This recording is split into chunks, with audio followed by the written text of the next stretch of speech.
Siapa sih yang kebal terhadap rasa malu? Mulai dari tersandung di depan banyak orang, salah bicara saat presentasi, atau karena bau badan saat hangout dengan teman-teman, banyak hal yang terjadi sehari-hari dapat memicu respons emosi ini. Meskipun emosi ini tidak dapat dihindari, rasa malu dapat diatasi, loh. Sebelum mengetahui cara mengatasinya, ayo kenali dulu apa itu rasa malu. Mengapa kita merasa malu? Sebagai makhluk sosial yang hidup dalam kelompok, manusia secara instingtif memerlukan persetujuan atau approval dari teman kelompoknya supaya individu tersebut tidak dikucilkan. Meskipun dewasa ini, konsep dikucilkan bukan hal yang dapat membahaya. Kan nyawa, pada zaman dahulu saat manusia masih berburu dan diburu, hidup terpisah dari kelompok merupakan hal yang sangat berbahaya dan mengancam nyawa. Secara teori, rasa malu diperlukan untuk mencegah individu melakukan kesalahan yang sama. Perspektif sosial yang sehat. Sebagai contoh, orang yang memiliki social anxiety cenderung merasa bahwa lingkungan sekitarnya memiliki perspektif yang buruk tentang dirinya, dan seringkali muncul akibat trauma dalam situasi sosial. Misalnya, rasa malu yang sewajarnya membantu kamu untuk beradaptasi dalam situasi sosial. Namun, rasa malu juga memiliki dampak negatif bila dialami secara berlebihan. Reaksi malu yang berlebihan seringkali membuat kamu merasa tidak nyaman dalam kegiatan sehari-hari, atau tidak berani mengambil kesempatan yang sudah lama dinanti-nanti. Bahkan, sebuah penelitian terhadap 378 orang dewasa di Amerika Serikat menunjukkan bahwa 57% dari koresponden tidak memeriksakan diri ke dokter karena rasa malu, meski. Cara mengatasi rasa malu berlebihan. Penelitian menemukan bahwa rasa malu berlebihan dan berkepanjangan juga dapat mempengaruhi kepercayaan diri dan meningkatkan risiko depresi dan ansietas. Sekalipun rasa malu tidak dapat dihindari sepenuhnya, efeknya pada psikologis dan kegiatan sehari-hari dapat diminimalisir. Nah, kalau kamu termasuk orang yang pemalu, simak 4 cara mengatasi rasa malu berlebihan, yuk! Kenali pemicu rasa malu. Setiap orang memiliki tingkat rasa malunya masing-masing.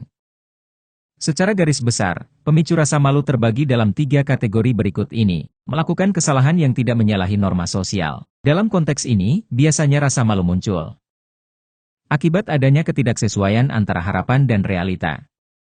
Contohnya, seorang gadis yang pergi ke pesta ingin terlihat sempurna, anggun dan memukau merasa malu karena ada tisu yang melekat di sepatunya setelah kembali dari toilet. Atau, seorang pekerja yang ingin memenangkan hati bosnya, merasa malu karena pakai jas dengan terbalik saat presentasi. Ketidakmampuan untuk berbaur dengan lingkungan.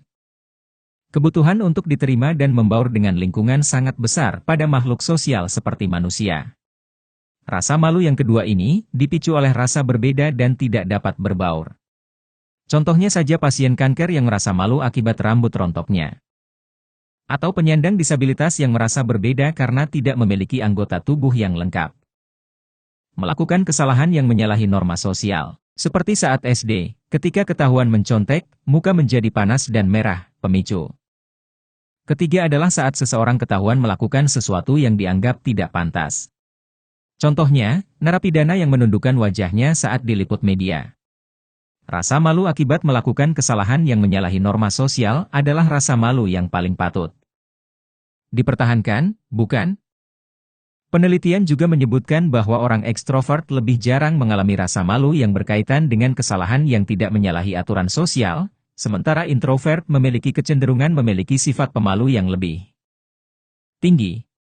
Pengalaman yang buruk atau trauma dapat memperparah rasa malu, bahkan hingga tahap yang tidak rasional sehingga perlu diatasi dengan menyesuaikan pola pikir.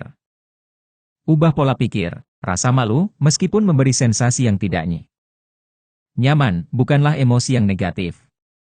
Memiliki tujuannya dalam menjaga status sosial, rasa malu bahkan dapat digunakan untuk mengembangkan diri sendiri.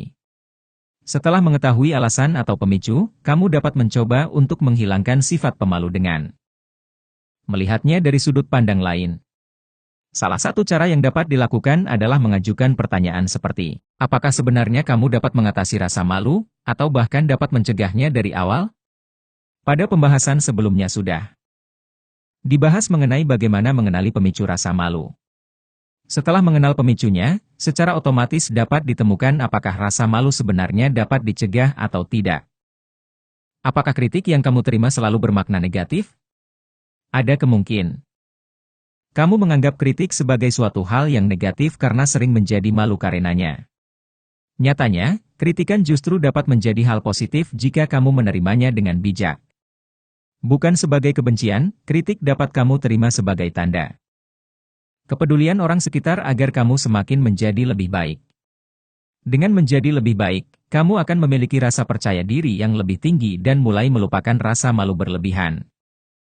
Apakah banyak orang mengalami hal yang serupa? Jika kamu pikirkan kembali, mungkin saja banyak orang yang pernah mengalami hal serupa. Artinya, kamu tidak sendirian dan pasti banyak orang yang sudah berhasil melewati masa tersebut. Pertanyaan ini akan membantu kamu menyadari bahwa rasa malu yang kamu rasakan itu normal dan dapat diatasi. Orang lain saja bisa merasa malu, kenapa kamu harus tenggelam dalam rasa malu? Bila teman menceritakan pengalaman seperti ini, apakah yang akan kamu pikirkan? Bila hal ini terjadi pada sahabatmu, besar kemungkinan kamu akan memberikan kata-kata penyemangat dan memberitahu mereka bahwa sepertinya tidak banyak yang menyadari kesalahan yang dibuat, atau bahwa melakukan kesalahan adalah hal yang wajar dan dilakukan semua orang. Lakukan hal yang sama pada diri sendiri dapat membantu mengatasi sifat pemalu. Dengan kata lain, kamu akan mulai berdamai dengan rasa malu dan move on. Bila kamu melihat kejadian tersebut dari sudut pandang orang lain, apakah yang akan kamu pikirkan? Mungkin kesalahan kecil yang membuatmu malu adalah kejadian yang menghibur orang lain dan membuat mereka tersenyum. Karena rasa malu adalah emosi yang normal, sangat penting untuk menerima fakta bahwa rasa malu itu akan muncul. Hal ini lebih baik dan lebih sehat daripada berusaha terlalu keras menghindari rasa malu.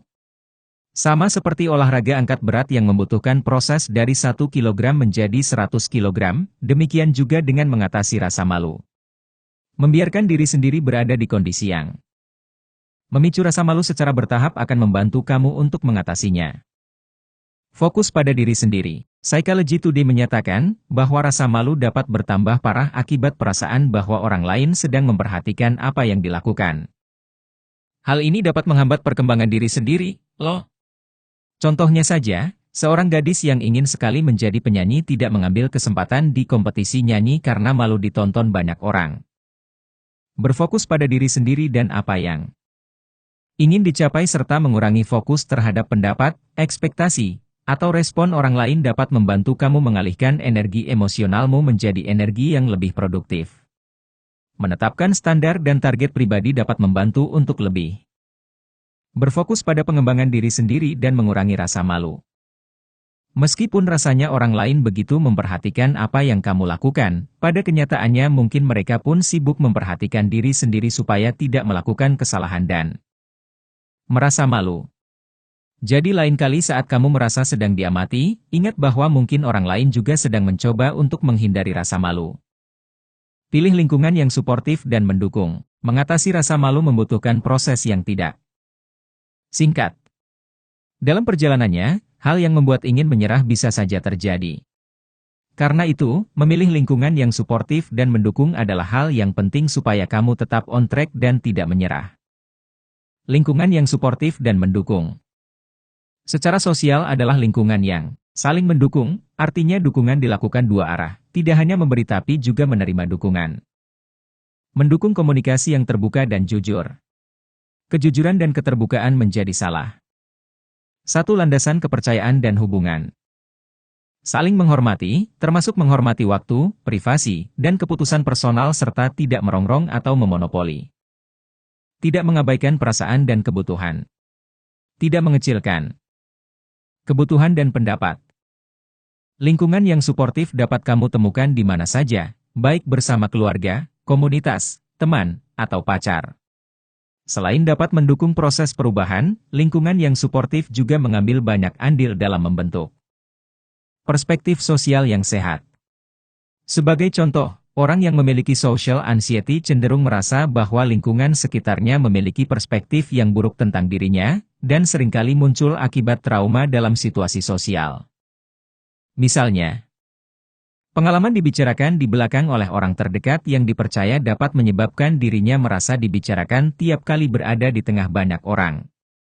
Mengubah lingkungan yang suportif dapat membantu menyelesaikan masalah atau trauma terkait. Situasi sosial. Rasa malu juga dapat diatasi dengan meningkatkan kepercayaan diri dan mengurangi pikiran negatif. Hal ini dapat dilakukan dengan melakukan persiapan. Penelitian menyatakan bahwa persiapan dapat meningkatkan kesiapan dan kepercayaan diri untuk menghadapi situasi-situasi tak terduga.